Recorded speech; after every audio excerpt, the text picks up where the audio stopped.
Hey guys, it's Jessie, and I just wanted to do a quick recap of my time at STLV. That was last week. I had an amazing time over there, and I want to share the highlights of my trip. So here we go. First off, let's go ahead and talk about Gates. All right, so Gates arrived on Thursday, and which is a typically slower day than most. The weekend is mostly the busiest time. And so it just so happened that she had arrived a little later in the day. I think it was after 1 o'clock. And she just so happened to be coming down my hall of where my vendor booth was. She saw me. We chatted for a little bit. She gave me a hug. She was looking for Lambda Quadrant, which I was like 3 rows that way. Just because it's a little hard to navigate over there. So hopefully I helped her out. But it was great seeing her. And because I had a little bit of downtime, I grabbed the gift that I had and I went over to her table to get autographs and a selfie. And again, chatted her with a little bit. She had asked me how I was doing. I said I was fine. Of course, told her about the unfortunate accident that I had, losing the Falcon. But, yeah, it was a great little chat. And of course, I had to go because I needed to get back to my table. But it's always such a delight to see Kate. She's looking great as always. And yeah, just happy to see her. I did get a chance to sneak away and saw Gates's panel. And what was great about the panel is that there was no moderator. And so it was just her answering fans' questions. And of course, there was a couple questions that she normally answers that we always hear. But she did talk about her time on X-Men 97. She talked about that she has a new project happening with Nacelle Company, which I kind of already knew because Brian kind of mentioned something when I had my interview with him. And she also talked that her son had gotten married. She had talked that poor Rudy has kitty dementia, which I feel for her because my Obi-Wan had kitty dementia and it's rough. Um, but we do anything for our animals, right? So, she was just talking about that time, and she also talked about her time on season 3. And of course, again, what she thought about the character, of what they wrote, and how she was happy to collaborate with Terry and figure out where Beverly has been this whole time and defending the actions of the character. And she also, answered a question of a fan who had said, do you think that Picard and Beverly were together at the end or not? And she kind of was like, maybe yes, maybe no. But she did feel that, that friendship, that connection they have is always going to be there. And so that was cool to hear because, everyone has their speculation. But yeah, it was a great panel, fun times as always. And I just, you know, always love hearing her stories about her time on TNG and even on Picard and or anything that she does. She has a fascinating life, and so it's always great to hear her talk about those things. So yeah, it was a great panel. Really, really enjoyed it. I was lucky, very lucky to be next to Letters for Legacy. And so Sean and Katie and a few others of the volunteers who are advocating to get Star Trek Legacy greenlit had their table was jam packed, which kind of helped my table a little bit because it was almost like, hey, if you want, Captain Seven and Jack Crusher and Rafi and the whole crew back on the Enterprise G, here you go. But if you want to talk about Beverly Crusher, they kind of segued over to my table, which I greatly appreciate. And I also got to do the same thing. People will see my banner of Beverly and they're like, oh, I love Beverly. Oh, free stickers. Oh, free pins. And we're talking about the character. And I was like, and if you want more Beverly Crusher, I headed them to their table as well. So that was awesome. But what was cool is that they had some amazing people stop at their table. They had Mika Burton, they had Terry Metalis, they had Dave Blass, and they had um, Liz, which I'm going to butcher her name, so I'm going to stop right there. But, just talking to Sean about, you know, really wanting to do legacy, right? And Terry actually came to my table and we chatted a little bit. He saw the PB&J Delta and he's like, I remember that. And I was like, it's still going strong. So he started laughing. And he did say how he is tired. He just came back from London because he just did Vision, which I told him we're very excited about. And of course, in his panel with Todd, they had mentioned that Todd is also in Vision, which of course makes sense because Todd had been in London this whole time. So that was great to know that that's what he was doing. And then, of course, they had said something about what he thought of how to bring Shaw back if Legacy was greenlit. And it was to bring Shaw back as an EM, well, not an EM, it was a, you know, EEH, so like an engineering hologram, which I think would be funny. I think they even made a joke of where Shaw would say Titan because he would refuse to call it the Enterprise G.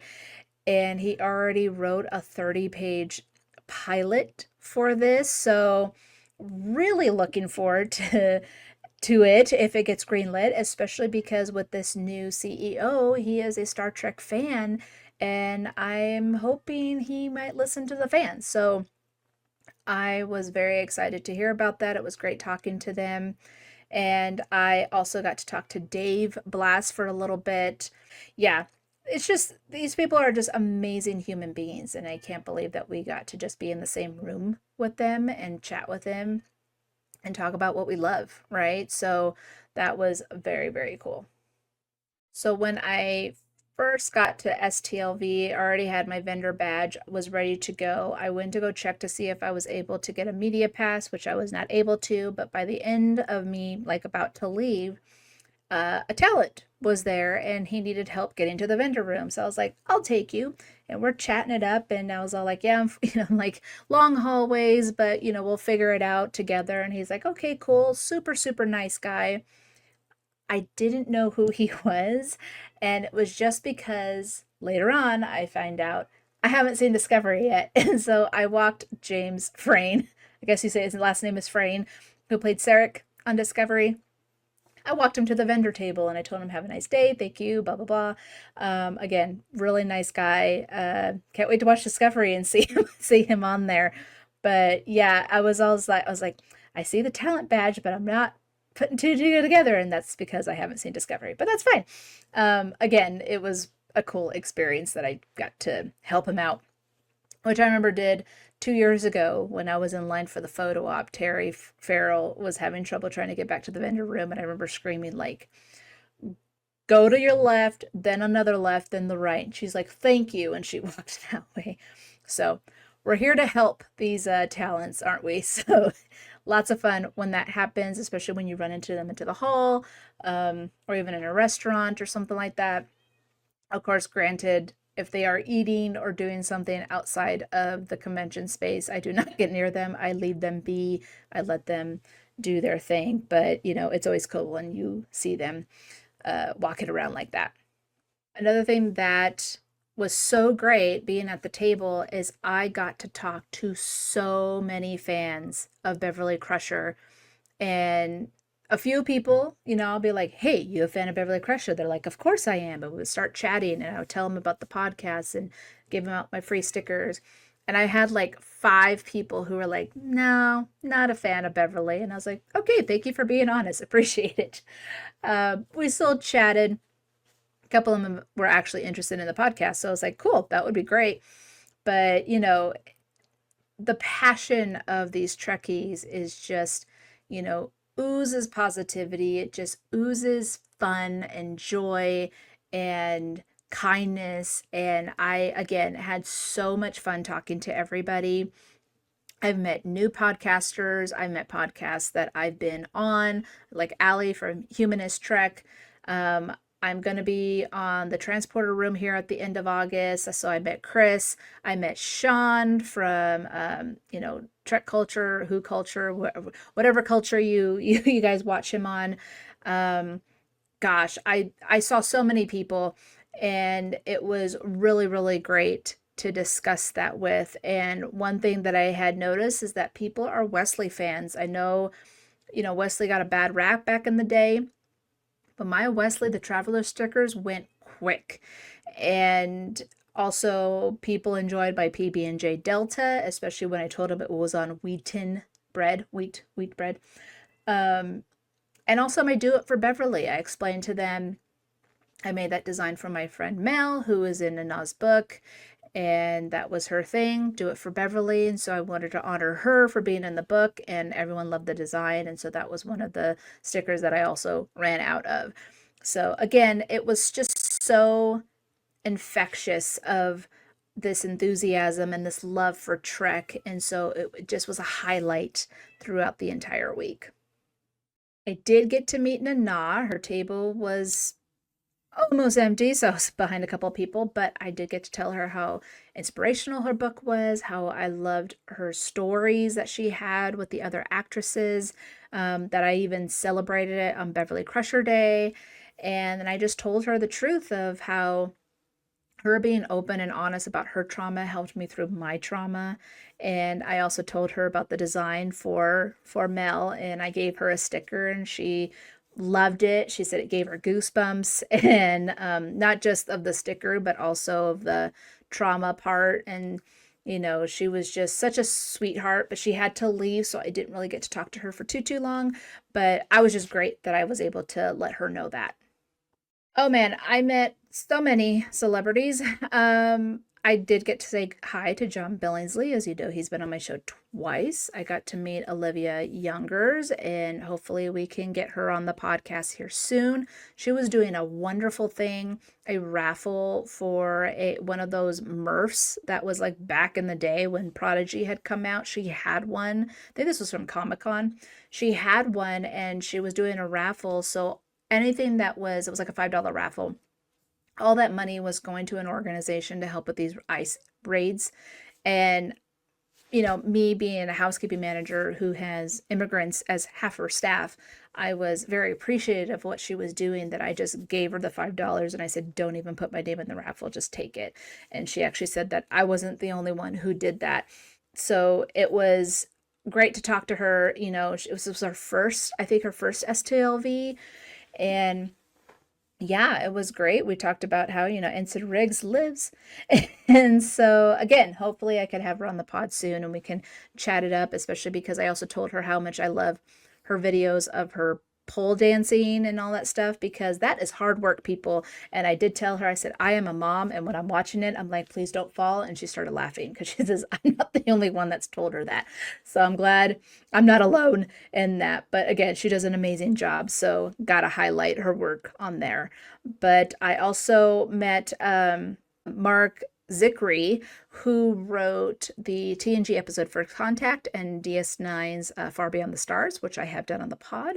He came to my table. We talked a little bit. He gave me his card. And so hopefully I could have him on the podcast soon as well. He seems like a really interesting guy. He's wrote a lot of different episodes for a lot of different sci-fi shows. So I think it would really be cool to pick his brain a little bit. I was finally got to meet Michelle Hurd. There was like no line. There was like one person in, and I was like, this is my opportunity, because every time I try to meet Michelle Hurd, her line is like out the door.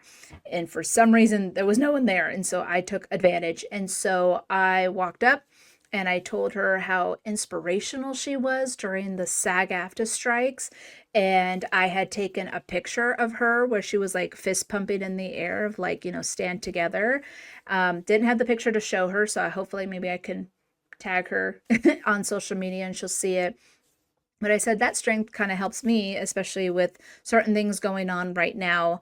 And so I just kind of explained to her how inspirational she was. And she told me that I was just as inspirational, apparently, doing the best for I can for my employees. And it was one of those things where she's just a wholesome and, again, infectious, kind human being, where you are just like, I want to grow up to be just like you, right? And it was so amazing to talk to her, and she gave me a hug. And we actually kind of joked because she had a lot of different photos from a lot of different shows she had been on. And I said, where's Bones? Because that was the first episode I ever saw her on. She's like, 30 years of shows. She's like, I can't have them all on here. And I was like, but that was a good episode. She's like, it's true. It was a lot of fun. So I did get to talk Bones with her. So I was very excited about that. But again, Michelle, absolute gracious, and again, just infectious of positivity.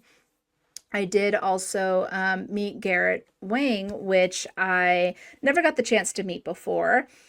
And I had just told him, like, I just got into Star Trek and now I have a podcast and all this stuff. And he was like, whoa, whoa, like, rewind. He's like, you've never seen Star Trek. And I was like, no, I never grew up with it.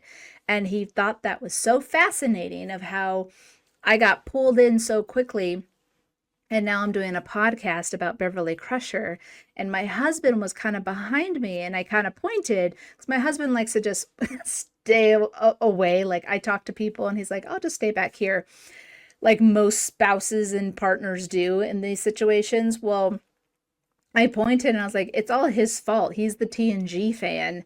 And so Garrett was like, no, no, no, you come here. Like come over here and talk about this. And my husband just explained, he's like, yeah, she never watched it. And I've been trying to, from the day I met her all the way up to 18 years later, I finally got her to see it. And this is what happened.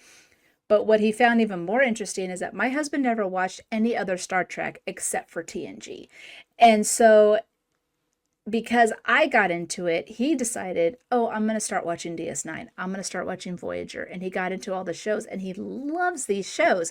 And so he's like, so Garrett cracked me up because he's like, again, hold up, because then she got into it, then you got into this. And he's like, this is fascinating. And so we had such an amazing conversation.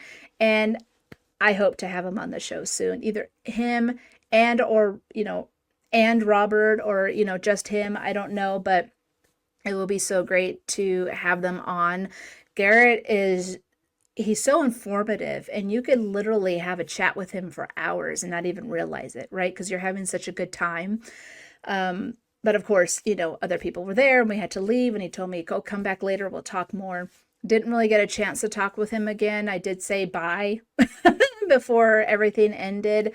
But yeah, again, it was such a great time talking to Garrett. It was one of those experiences that I'll never forget. So we also had a couple of actors who were not from Star Trek, and Billy D. Williams from Star Wars was there. I did not have the guts to go say hi to him. I just admired him from afar. But I did get to meet Diana Lee Inosato, who played Elsbeth in Ahsoka in The Mandalorian. And also I met Mary McDonnell, who of course had done Battlestar Galactica. And I haven't seen Battlestar Galactica, but I know Mary from other shows, and like Independence Day for one. Just wanted to say hi. Told her thank you for coming and stuff. She said everything has been great. She says all the fans have been great. She was very, very sweet. And yeah, Diana was also great. She even had some Star Trek history. She did stunt work for Linda Park in Enterprise. She even choreographed a Klingon fight that they ended up not using. Like because she has a history of stunt work. And so there was some Star Trek background there before she even got onto Star Wars. And she even told me a story about her time on Star Wars. So it was so great to meet her. I took a selfie with my husband since we are huge fans of Star Wars. So it was kind of cool to be able to see all these different actors. I did see Alan Tudyk from afar. He had a very long line, so I just kind of looked and waved as I was passing by. But it was really cool to meet them. And unfortunately, the two people that I wanted to meet and did not get to, that was Terry Farrell and Doug Jones. Terry's table was hopping constantly. So anytime I got out of my table, because it was just a little slow for me, her table was not. And so I did not get the chance to say hi. And I did not get my chance to get my Doug hug again, third year in a row. And it's because I didn't know he was leaving so soon. He was there on Wednesday, and then he was there a little bit on Thursday, and then he was gone by Friday morning. And me, stupid, I didn't pay attention to his schedule. And so that's on me. But when I noticed that his banner was gone, I was like, oh, no Doug hug this time. So I believe he's going to be at FanX. I'm going to be going with my husband because my husband's never gone. I'm not doing anything podcast at FanX. We are just going there to have a good time. But I'm hoping to get my Doug hug. Like, that's my goal. And so crossing fingers, guys, that I will get my Doug hug. But again, there was so much happening at STLV. It was so hard to be like, I got to do this, I got to do that. But again, it was such a great time. And I will cherish all of it forever. But, I did not go empty handed though. So here are going to be some items that I got. And hope you enjoy all the stuff that I found. So there was a lady, and I forget all the names of the people I met, so please forgive me. But we had a wonderful chat about Beverly Crusher, and she came back on the last day and she had a bunch of pins, and she's like, "What pins do you want?" And of course, I picked the Grudge pin there. So that was fun because I was like, "Oh, a cat. I got to take that one, right?" I have all my stuff here. So here we go. I got this shirt. Okay. See if I can do this. It says, "Keep calm and cling on." There was a gentleman that was talking to Vernon Smith, comic book artist, and we were chatting before we went to enter the vendor room, and I was telling them that my daughter wanted something, and she wanted something Hello Kitty, and I was like, if I could find something Hello Kitty, it's going to be Star Trek, right? And Vernon made a joke of that he was going to do a Hello Kitty Klingon or something, and this guy was like, "Score, do it. I will totally be up for that." And I don't know his name. He was next to Garrett on the table, like right next to him, selling shirts. And he just gifted me and Vernon this shirt. He's like, "Here you go. There, this is for you guys. Had a great conversation." STLV is like insane and it's awesome. And I went back and I was like, "Here's some stickers. I don't know what else I have to give you, but thank you." And he was appreciative, but I was like, I feel bad, right? My husband found this little micro machines. He loved these as a kid. He had a bunch of Star Wars ones that were eventually stolen. So, but he was like, "I want those really bad," so I got it for him. Also Gundam. It's already opened, but now this is on my audio books, and I was so happy that they had this. It is the Star Trek Next Generation reunion that was like back in 94, I think it was. And it is a hardback, okay? Very, very cool. I saw it because it was on the table that was in front of me, and I saw that. I was like, I need that book. I'm grabbing it now. Before even people arrived, they're like, "Sure."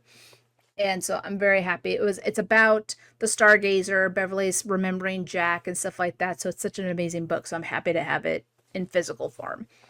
The Greatest Generation was there, which I have gotten. That's where I got this from The Greatest Generation. Okay. And if you guys haven't seen, they also posted that they gave this to Gates. And Christos has also had it. And probably every Beverly Crusher fan. But I went and got it. Ghost Lover. Yep, I know. I'm slightly ashamed, but had to do it. Because you know how I say about Ronan, he's not a ghost. But anyways, it's still fun. It's a bag and it has Beverly Crusher's face on it. So I'm not going to turn that down. Thank you, Chuck. He had some cool Beverly figures that I actually do not have. Here's the other one.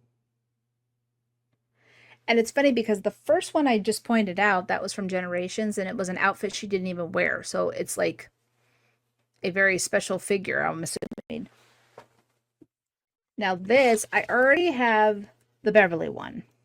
And he just so happened to have this one. And it's funny because this came out in 97. These are the like Hamilton collection plates. And this is the Doctor one. So it has all 4 doctors at that time. This was before Enterprise, so no flocks. But I found something interesting. So you see the signatures from the boys, but then none of Gates. I can't help my misogyny mindset kick in, but I'm curious why there's no signature, unless she didn't want to sign it, which that's fine. Or was that done on purpose? But I still love the plate. Thank you, Chuck, for showing me your stuff and me getting first dibs before everyone else did. I didn't know he was going to be there, but David Gerald was at STLV. And as everyone knows, I think he is an amazing guy. He's from the start of it all. and his time on the center seat was hilarious, and I absolutely adore it.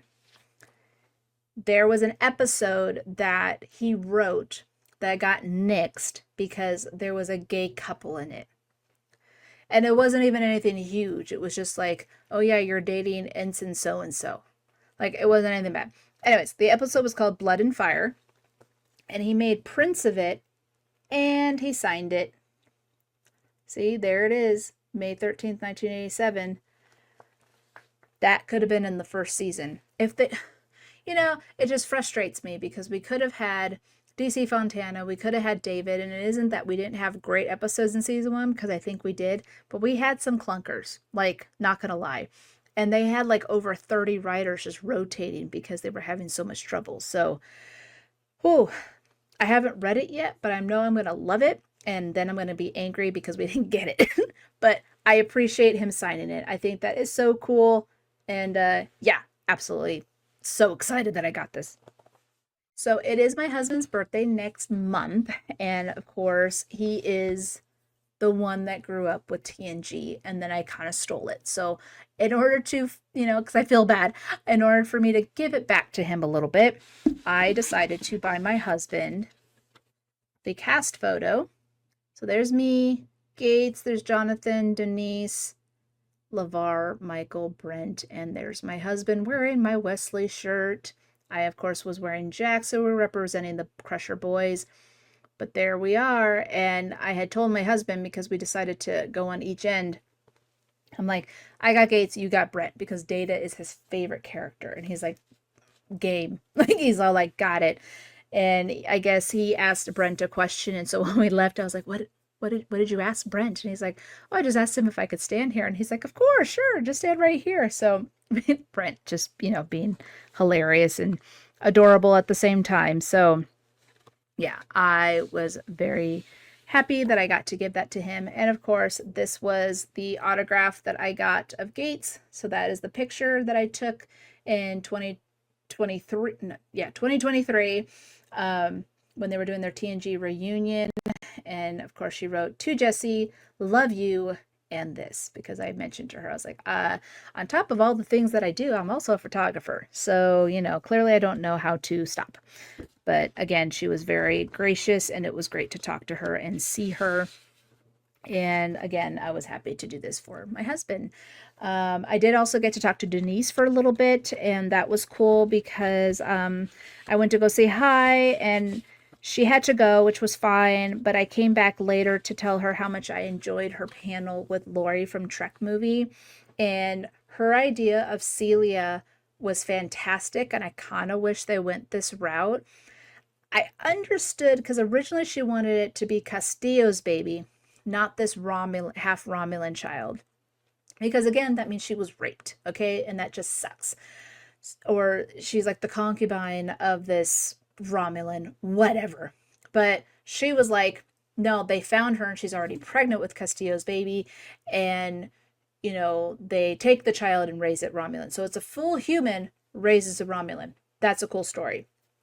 The whole point of Celia's story, though, was supposed to be her, her track back to humanity. So she grew up to hate her human side, to hate her mother, but the more that she was with the TNG crew and the more that she dealt with, Picard and everybody, and learned more about her mother, is where she started to gain her humanity back, and that was going to be her full story and coming full circle. And I loved that. But Celia just kind of stopped. Like, we got Celia in the beginning when it came to with the Klingons and all that, and then it kind of just dropped when it came to unification, and then that was it. We didn't hear anything else, and I don't know if they just thought there was no story in it or what, but I feel like there was plenty of story with Celia, especially with how Tasha's life had ended up. And I told her, I was like, that is an amazing story, and I really hate that these women characters, I mean, all the characters went through shit, but the fact that, first Tasha has just an empty death, and then she, redeems herself by going on the Enterprise C to help them fulfill their duty in order to have peace between the Klingons and the Federation. But then she's kidnapped by the Romulans and basically was held captive there and raped for 4 years, has a child, and then is killed because she tried to escape with her child. Mm-mm. And then I was even mentioning, I was like, yeah, and because Gates was next to her, and I was like, and her character had to leave everything behind and give up her career and stuff to protect her child. And then, Troy finds out she had a sister she never knew about just to years later also lose a child and has to go through that. And I'm just like, I'm all for drama, but these girls have gone through a lot. And, you know, Troy and Crusher are having a better life, but Tasha got the short end of the stick. So got to talk to her about that for a hot second. And there's my rant, by the way. So, anyways, that is my time at STLV. I, again, had an amazing time. Absolutely loved it. It was great to see everybody. And yeah, I hope to be there next year. I don't know if I'm going to make it, but I really want to. It just depends, especially money wise. So we'll see how it goes. But, anyways, thanks for hearing me rant and live long and prosper. Crusher out.